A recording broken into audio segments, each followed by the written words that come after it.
అర్థమైనాయి కదా, ఎలా అపార్థమైన దాన్ని తిరిగి అర్థమయ్యేటట్టు చేయాలన్న విషయాన్ని. అసలు ఎంత ఓర్పుగా ఉండాలి ముందు మనం అనేది ఈయన దగ్గర నేర్చుకోవాలి. ప్రోగ్రామ్ చాలా బాగా జరిగింది. అడిగి ఊహించుకున్న దానికంటే ఎక్కువ జరిగింది. మేమైతే చాలా హ్యాపీగా ఉన్నాం. నీళ్ళకి కానీ మిత్రులకు కానీ స్వార్థ ప్రకటించేటప్పుడు సాత్వికంగా ప్రేమతో ఏ విధంగా స్వార్థ ప్రకటించాలో చాలా విషయాలు నేర్చుకున్నాం, తెలుసుకున్నాం. చెప్పే విధానం ఇతరులని గాయపరచకుండా, ఎవరిని కించపరచకుండా మాట్లాడడం బాగుంది.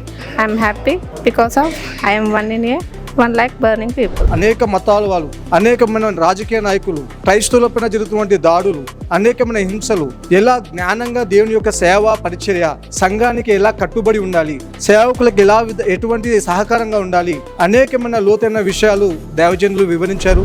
అనే ఈ ఒక గొప్ప సంకల్పంలో నన్ను చేర్చుకున్నాడు. దీని ద్వారా ఖచ్చితంగా నేను దేవుడు నా కొరకు పెట్టిన ఈ పిలుపులో నేను స్థిరంగా నిలిచి ఈ WCM మిషన్ పీస్ ఇండియా అనేది చాలా ఉపయోగకరంగా ఉంది. It's just not a meeting, it's a big conference. Actually సహకరించినటువంటి ప్రతి ఒక్క వాలంటీర్స్ అందరికీ ప్రభు పేరిట వందనాలు చెల్లిస్తున్నాను. ఆ ఐడియాలజీ ఈ దినమంతా నేను నేర్చుకున్నాను. అనేకమైన బైబిల్ ప్రశ్నల్లో ఈరోజు తెలుసుకున్నాను. నేను వినేవాడిని. నేను అయ్యగారు పిలుపు మేరకు వచ్చాను. వచ్చిన తర్వాత నాకు ఒకటే అనిపించింది, ఈ 1,00,000 మందిలో నేను ఒక్కరిని.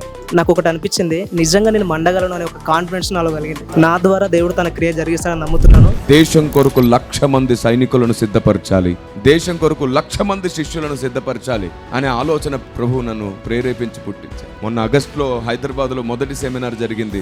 ఈ జనవరి 26వ తారీఖు విజయవాడలో 2వ సెమినార్ జరగబోతుంది. సేవకులు, సేవకురాండ్లు తమ సంఘాలలో ఉన్న యవ్వనస్తులను తీసుకొని రావచ్చు.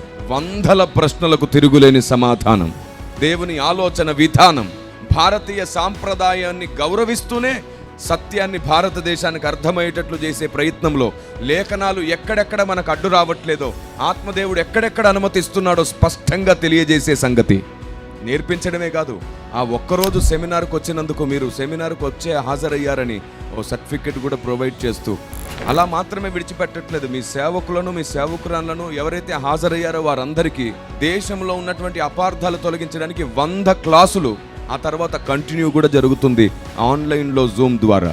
దేశానికే లోకానికే న్యాయం తీర్చగలిగిన వారిగా కూడా మిమ్మల్ని తయారు చేయడానికి ప్రయాసపడుతున్నాం. ప్రతి సేవకుడికి కనీసం 5 యెహోషువలు, తిమోతి లాంటి, ఎలీషా లాంటి వారు ఉండాలి. సేవకుడు బలంగా సంఘంలో పరిగెడుతూ ఉంటే ఏ సమస్య వచ్చిన గ్రామంలో ఈ 5 స్తంభాల్లాగా నిలబడి మాటతోనే దాన్ని అణిచివేయాలి. సమాధాన పరుచువారై ఉండి ధన్యులవ్వాలి.